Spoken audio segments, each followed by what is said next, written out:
Welcome to Nameless Debate Radio, where radioactivity is contagious. You can join us in broadening our minds on the Nameless Debates Discord via the link below, and even feature here yourself, if you've got what it takes. Yeah. Hey, Joshua. Yeah? I would love for you to give me your opinion on an article I wrote on Quora about the psychedelic experience. Oh, really? Oh, cool. Yeah, I think it'll test out our degree of similarity in terms of the reductionism argument, because in my article about psychedelics, I am quite reductionist. And I think I do it just the right amount, but let's see what you think. That'll be interesting, because one of the things that comes to mind on this one is this atheist position, right? Like, how do you manage to hold it? Because for me, what it means is that you're saying, this is what it sounds like. And I know it's not what you think it is, but it still sounds like that. Because I appreciate that you preface it with, this is what it sounds like. Yeah, that is nice. Because the fact of the matter is, if you ask me, I could just as easily say I'm an atheist as not, because either position only makes sense in relation to what you think those things mean. And, of course. And I could easily take either position, because for me, whatever the position I'm taking or I have learned to take, it's all based on an evidentiary stream. So if we are talking about something that is a function of belief, then no, that's not what I'm thinking about. But what I have seen is that it's inescapable to understand that this whole history of this discourse around God is a discourse around a phenomenology that is basically mysterious and that we don't really have much of a grasp of. So when I think about it that way, I don't see how one could take the atheist position, because that would mean that you're deciding a priori what the boundaries of the meaning of the word is, and then you're saying that you don't believe in that. And that means that some level, what you're meaning is, this is what it sounds like. You're saying that every definition that everyone might have in relation to God, well, that's not what you think is real. I doubt that's a holdable position.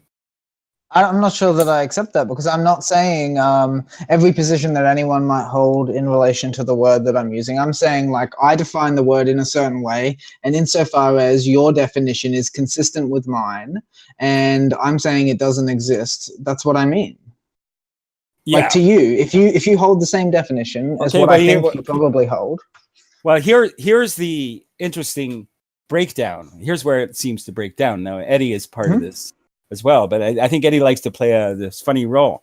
So with David, I was probably slightly baiting him a little bit with the God thing, and then Eddie thinks it makes sense to say in the middle of this that he doesn't believe in God without finding out what I mean by the word. So that's because he doesn't need to know what you mean. He just needs to know what he means. Yeah. Like, that's not the case. I don't think that's the case. I think the case is this. But here's how I figure it. I figure that anyone who's thought about this matter to any reasonable degree will realize that it makes no sense to speak about it without working out the terms first. Otherwise, it's absurd behavior. And actually, people participate in this absurd behavior. And there's a history of this absurd behavior. And so if you're going to be a philosopher, the first thing you're going to say to yourself is, well, what is it that you're saying that you believe in before I say that I don't? That would be the thing you would do. That would be like common sense. You don't just jump in and say, oh, I don't believe that. You'd think, but maybe I have a better method to get around that problem. And what's that? Okay, so basically, I define God. I say you can define God in a couple of ways. It's the idea on that. No. Either you think that God is a creative, conscious being, or you don't. Right? I accept a definition of God that corresponds to the transcendent ground of reality. But if you put anything else in there, you're wrong. And it doesn't exist in the sense that you think it does if you put anything else in that box, in my opinion. Yeah, well, that's fair. That's what I thought was going to happen, something like that. There's a reason, because essentially one of the things that we can get out of the axioms of DM theory is that, like, we don't need to accept a God as necessary for creating reality, but we can't dismiss it as somehow functional or playing a role in what is still mysterious to us about the phenomenology of our experience. I don't think I would put it that way. Well, it's interesting, right? Because I have a Muslim friend who says he believes in God. And I'm not going to tell him that he doesn't, but what I say to him every time he says that to me is that I don't think that the word God is appropriate for what he's trying to mean. I don't know if someone would understand that. And I definitely think that's a big problem. Is how can you say something? So you know what? How I solve it? Maybe it's actually not very. It's funnier, but I solve it this way. I go, whatever you think. Well, my experience, and I guess it's not really a logical argument now that I'm hearing myself say it. But I go, but it tends to be true. Whatever you think it is, and this comes back to some of my synchronicity experience. I go, whatever you think it is, well, it's probably not what I think it is. So what you think it is, that's not what I believe in. No, but here's what I'm saying. I'm saying if your goal is to get people to understand what you do mean, then as long as you admit that other people generally mean a certain thing by God, there are certain connotations attached to the word God, such as creative and conscious, which you do not intend to indicate, then probably you should use a different word. It's inarticulate to use the word that indicates something you don't mean. Yeah, well, okay. I agree with you there. I just would say that if this was a cultural problem, people ought not to jump in and suggest they believe or don't believe until we get into the habit of describing what it is we're projecting. For sure. But I think I've talked to enough people who think that they believe in God to have an average definition that accounts for pretty much all the variants I've ever encountered. Well, did you see so there's an interesting artifact of this phenomenology, and it's Peterson and Sam Harris talking about it.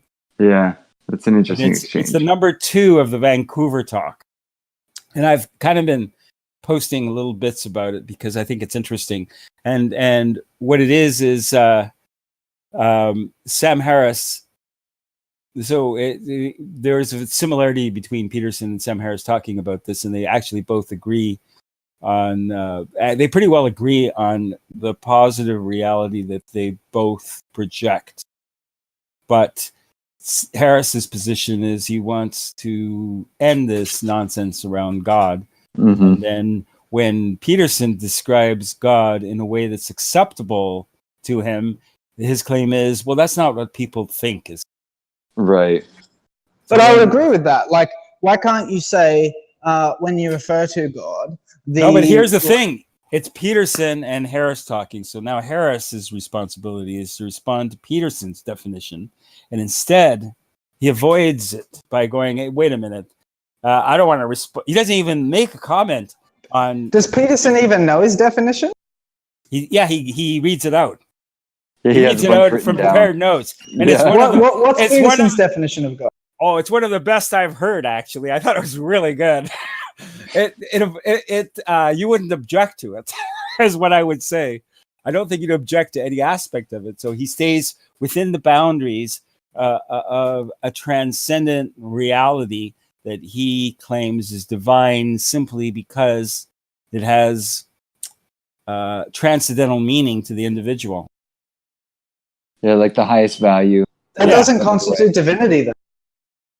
Well, he frames divinity as transcendental, so then you can't say anything about it. McKenna would have done the same thing. Whatever's at the top of your value of hierarchy. Or hierarchy of values, I'm sorry. That's one of them. He gives it he doesn't limit it to one sentence. He gives a number of them so that you can't really trap him. He literally shotguns definitions of God. Yeah, no one's prepared for it because I've never really heard anyone do what he did, but I thought it was great. Dude, I've done things like that before because it's actually fun to think transcendentally about this object of I mean, complete just to be clear, misunderstood. Go ahead. Like, do we mean the same thing when we say transcendental and when we say God? Do I and you mean? Well, first thing, does everybody in general, like if we just look at the dictionary, does it look like it's the same thing? The thing is, there's no good answer to that question, and this is why. Like according to the book that defines words, are they the same thing? According to what? The book that defines words. A dictionary. No, it's according to the phenomenology of the cultural experience. But the question is, right, like all of us learn words from the way that other people use them, and the way that other people use them in general has been codified into dictionaries. No, because one of the things that's been going on is that certain people have been recontextualizing God privately in their own minds and not making it completely clear how it is their idea is different than the orthodox norm or the cultural meme. And so, but here's the thing. I'm asking about like specifically the words like transcendental and divine, right? Like, do they mean the same thing?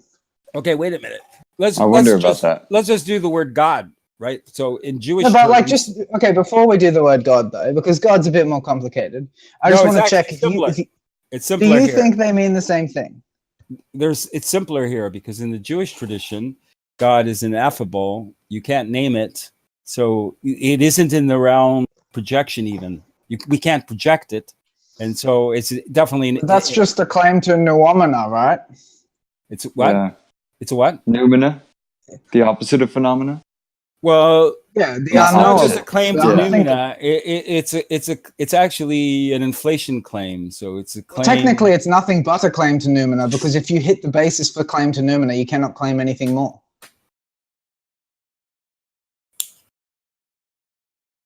And in fact, the claim to noumena, in my opinion, falsifies itself.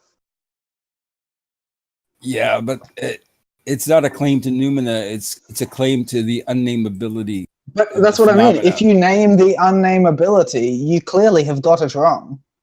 It's kind of the nothingness. Well, yes and no. Because the way I'd love to know how no. Yeah. Well, how it's no is that the unnameability can be read as two different kinds of metaphors. One of them is that it's unnameable, but the other one is that when you walk into it, regard it as something that's unnameable in your vocabulary, and you'll have better luck. So now Heraclitus says something very much like this. I know you don't believe this, but Heraclitus says this. No, I'm just asking, like, when you say something unnameable in your vocabulary, what do you mean? Are you naming an idea? No. It's the so same you're not naming an idea? No, I am naming an idea. Okay, so you're naming an idea. So then what idea are you naming? Okay, so here's the thing to think about it. Let me just reframe this and maybe it'll make more sense. It's the same thing as the claim around the unconscious. Now, there can't be any such thing as the unconscious because logically it can't exist. No, but the unconscious is not a claim about the absolute. The unconscious is a claim about consciousness, and there's a distinction. Yes. Neither is the nameless. Neither is the nameless. No, but if you say something is actually, in a universal sense, nameless, you can't actually describe it. It's incomprehensible, right? What you're saying is that if you can say that, it cannot be true. Yes. I agree with you. So it's a self-defeating proposition. No. Oh, I don't see how you can say no there. So there is a no there. And the no there is you have to get out of the logical framework. So don't think about it logically. Think about it. Just take my suspend your disbelief. Benefit of the doubt. Okay. Yep. Just until after I finish the. Of course. Sorry, my bad. If you can regard the idea of the nameless God as a philosophical proposition, or you can regard it as a heuristic that is helpful. That But is, don't you need to and that is, articulate what it is? oh, and the heuristic that's helpful is if you don't jump to the conclusion that just because you don't know what it is, that it isn't there. Okay, but what I'm saying is, if what you're claiming is, so there's two distinct things that you can say. You can say, it is such that I do not currently comprehend it, and I do not know if it can be comprehended. That's the first and the more justifiable claim. The second claim is, it is incomprehensible, and that cannot be true. Well, I don't make that claim, but it sounded like that's what you said. No, I see it has a different value. That those of us who decide to investigate the claim must realize that it's not going to be simple, and that you're working against a kind of, you're working around the veil. Whether there appears to be some sort of epistemological veil that you've got to deal with. And that's sort of what I'm saying, though. Isn't the only way to deal with that to properly articulate the boundaries of what you're saying? That is, yes, but that doesn't disqualify cultural cultural attempts at they're not perfect cultural attempts. No, but that's what I'm saying is that's why they're wrong. Like, in a technical sense, they're not accurate. Yeah, in a technical sense, they're not accurate. But from a heuristic point of view, what I found was having that in my experience helped me. Yeah, and I understand why Jordan Peterson calls that God, but at the same time, that's not what God is taken to mean by everybody who is hearing you. It seems counterproductive to insist upon the use of a word which implants a false belief about what you're saying in the mind of your listener. I agree, and it disorients many people. Yeah, and so that's basically why I object to it. Like you asked about the atheism, that is my objection. It's that I believe in the transcendent, but God is not the word. And in some ways, we can think of data logic as the thing that has been deified throughout history, culturally, trying to map on all the significance and meaning that we can muster, missing the mark most of the time, but ultimately being able to capture it with, and that's sort of like, that's how I think about religion, is that it's intuitions of the transcendent, but they're just inarticulate. In crucial ways, they are inarticulate. Yeah. And we, in a more active sense than normal, we project ourselves onto our conceptions of the transcendent, which is why we anthropomorphize it. Yeah. Which is a good metaphorical strategy, but it tends to then become a sticky metaphor that people attach and deify and end up, killing people over their whose imaginary friend is better. Yeah. Casually roasting all the religious people in the world. Yeah, just casually. And I don't be disparaging towards, because I actually find utility in the whole exploration of the idea. I don't think it's I think personally, I feel like those of the past who were responsible for the messages that we receive in the religious texts of today, they were very insightful individuals who could see something about reality which was true, often lots of stuff about it that was true. And they did their best to codify that.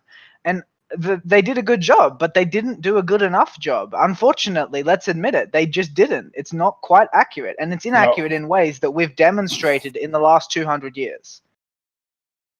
Well, yes and no. That is. Well, we know that it cannot literally be true. Before, historically, we did not know that. It was up in the air, but we do know. The flood never happened. It could not have. Adam and Eve could not have happened. There's these things that happened that just couldn't. Yeah. Well, I'm pretty sure the floods did happen. I mean, archaeologically, we can prove that the flood, as in the Great Flood, did not. Yeah. But a flood in the area where composed almost certainly did happen. Oh yeah, I'm sure that's true because they represent real events. It's just that, Yeah. The point that I'm making is that we can tell that they cannot simply be true. I'm not saying that they're not true at all. I'm saying the way in which they're true I agree. is Of course, I agree. metaphorical. Yeah. Well, just the idea that Moses wrote the Torah is practically impossible. Mhm. Especially on account of the Sumerian story, the Noah story, Of course, the Sumerian yeah. story, Absolutely. and that's I think a very interesting story. It's actually kind of interesting that's the one story that decided to save from almost all the stories. It isn't the only story that decided. This Cain and Abel story is also a story that decided to save, but there was a lot of stories, and out of those stories, they picked those two. I like how Peterson, few little stories. Peterson It's like- emphasizes. Yeah, I was literally about to say it. Like, this is one of the reasons that I love Peterson is that he renders religions properly in their mythological context and says that the persistence of the notions that are like represented in parables of religions the persistence is there for a reason. It's not a coincidence in any sense. They're very useful ideas. Yeah. Evolutionarily adaptatious, to say the least. Yeah. And one of the principles. Do you mean advantageous? Thank you. Yeah, that's what it means. I was puzzling that one over. I was like, adaptations? What the fuck is that? It's fucking late here. It's 4:06. I can't believe it. That's so good, man. I sort of decided to skip over it. I thought something sounded off. Yeah.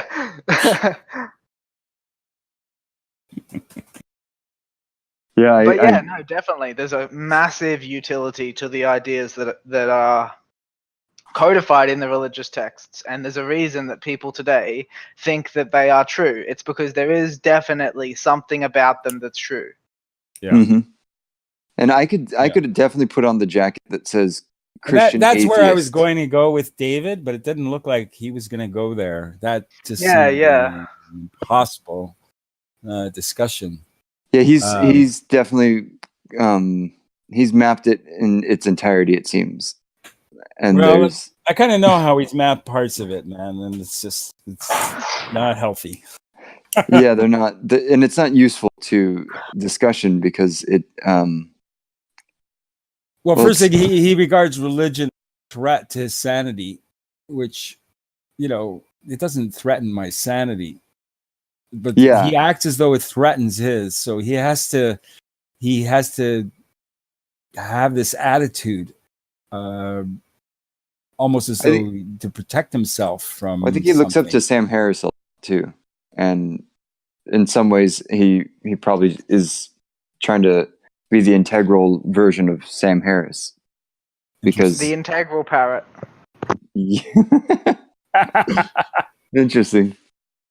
Well, the thing is, I always thought there's a name to that guy who started the integral thing, and I never liked his writing. Yeah, Ken Wilber. I never liked his writing. I tried to read him many times, and I really did think he was doing some of this fake synthesis. Oh, yeah. He was just trying to put the whole world in this box, and it didn't really care whether pieces fit in or not.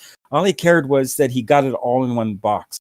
Yeah, that's that strange feeling around that. I never liked that because that doesn't feel healthy to me, and it sort of that becomes a threat to my sanity. That's what we're going to do. For me, I like to do every piece like let's talk about each piece and why this piece is here.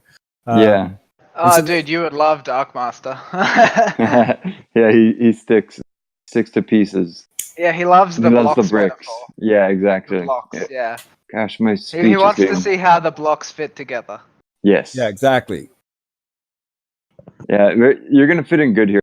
Like it's becoming more and more apparent that the differences too that our perspectives have, they're all going to be very instructive or instrumental, to belabor that orchestra metaphor. Like, this goes, as you're saying that, I again feel that unnameable idea that actually there's an emergent property of the dialogue that you can't a priori predict, and it doesn't. It's not necessarily just ideas. It's like a resonance chamber that has magical qualities, and you don't really know how magic is going to manifest. I still think that even though that sounds like imaginative, it does actually happen that way, and I've seen it happen that way, and I have an intuition that it will. I think there are definitely parts of it that are difficult for us to kind of English in real time, and then for me, like when I reflect on it, like I look at like some old recordings that we've shared, and I go, "Oh yeah, I definitely stated this, or I misstated that, and I slurred these words," and I can see where I made my errors. But I know that I was meaning something fairly consistent now, thanks to like my epistemic foundations being loosely, not even loosely anymore. They're pretty solid underneath me, to where I used to be questioning them all the time. Yeah, and that was what I did. I just fucking danced around with try on this mask. I'm going to be this guy now. I'm going to be a Buddhist this way. I still think I suggest you're doing that around your understanding of me and what I was doing and where I was going. Projecting. I projected what I did on. You already had enough knowledge. Doesn't everybody? No. I know, but it's still interesting.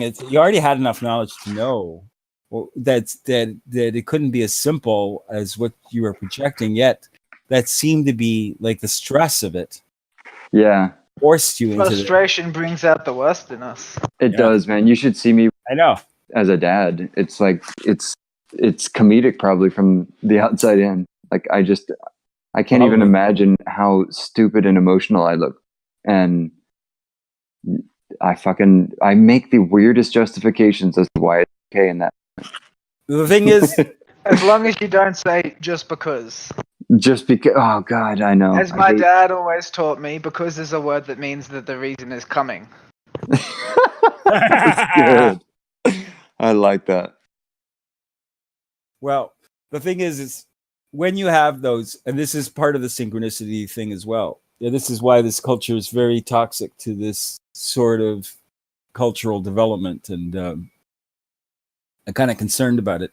And that is that when it starts to happen, compulsive energies also start to happen, right? So when you're actually doing the real work, the shadow almost immediately appears. That is, the compulsive shadow almost immediately appears because the terrain's changing, right? So I think compulsive pathologies is probably a slightly more appropriate term. It could be, yeah. Yeah, we could call it that, but when you start calling it compulsive, I mean, you have a lot of. Sorry, go. It starts to look very, people start to feel like you're pathologizing them. I don't really care about how they feel. I don't care about that. I mean, realistically, the main distinction is just that, like, you have a lot of compulsions, and only some of them are pathological. True. Yeah, that's true. And those are the ones that we should be. That was where I was going with this, and that some of them are compulsions that are trying to bring another order of meaning into your life, and they make no sense in the present dynamic. But they're halfway between where you're going to go and where you are, so it creates a sort of cognitive dissonance. Thank you for listening. Like, share, subscribe, and join us in the Nameless Debates Discord. We hope to see you there.